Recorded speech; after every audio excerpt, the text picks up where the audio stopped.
বিসমিল্লাহির রহমানির রহিম।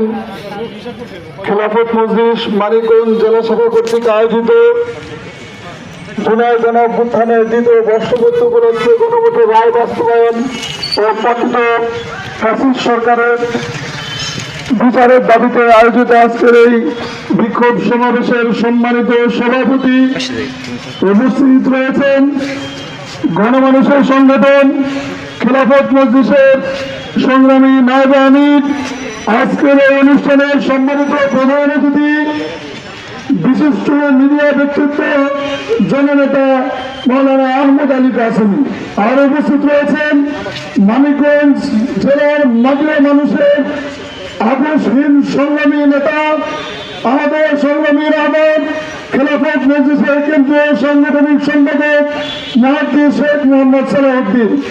আজকের এই অনুষ্ঠানে বিশেষ অতিথির আসন অলঙ্কৃত করেছেন মানিকগঞ্জের কৃতি সন্তান, এদেশের লাখো যুব সমাজের হৃদয়ের স্পন্দন, ইসলামী যুব মজলিসের কেন্দ্রীয় সভাপতি জনাব অ্যাডভোকেট তাজুদুল ইসলাম তুহিন।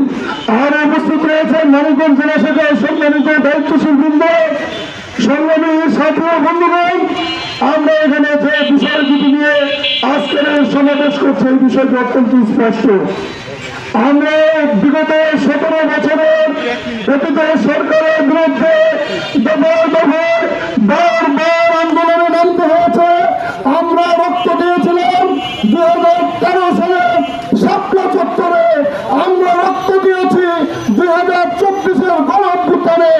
2000 শাহাদাতের বিনিময়ে, প্রায় 30,000 পঙ্গুত্বের বিনিময়ে অর্জিত যেই গণঅভ্যুত্থান হয়েছে, তার আকাঙ্ক্ষা ছিল পরিবর্তিত নতুন বাংলাদেশের আকাঙ্ক্ষা।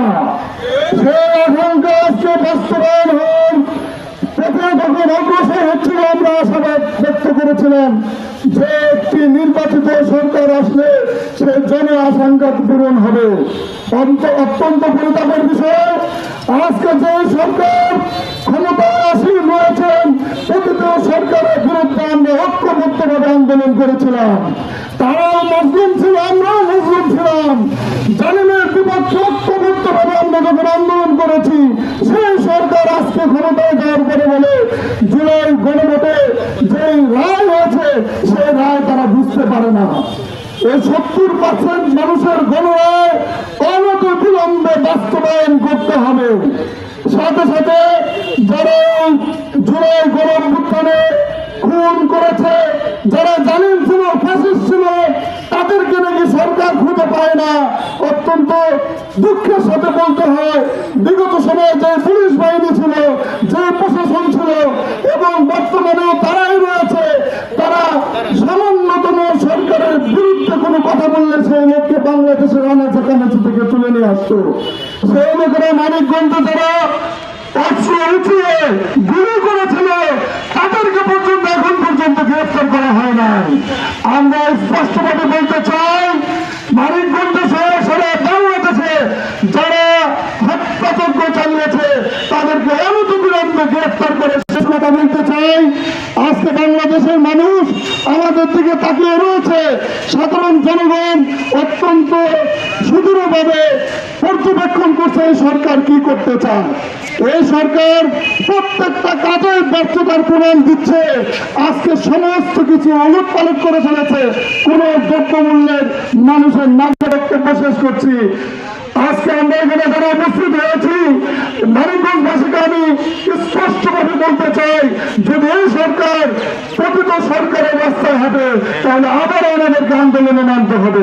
সেই আন্দোলনে আমরা সকলে আবার কাছে কাঁধ মিলিয়ে, রক্ত দিয়ে, জীবন দিয়ে, আমাদের ঘাম দিয়ে এদেশের মানুষের, মুক্তিকামী মানুষের আশা আকাঙ্ক্ষা প্রতিষ্ঠা করবো ইনশাআল্লাহ। ওয়া মা তাওফীকি ইল্লা বিল্লাহ। আসসালামু আলাইকুম ওয়া রাহমাতুল্লাহি ওয়া বারাকাতুহু।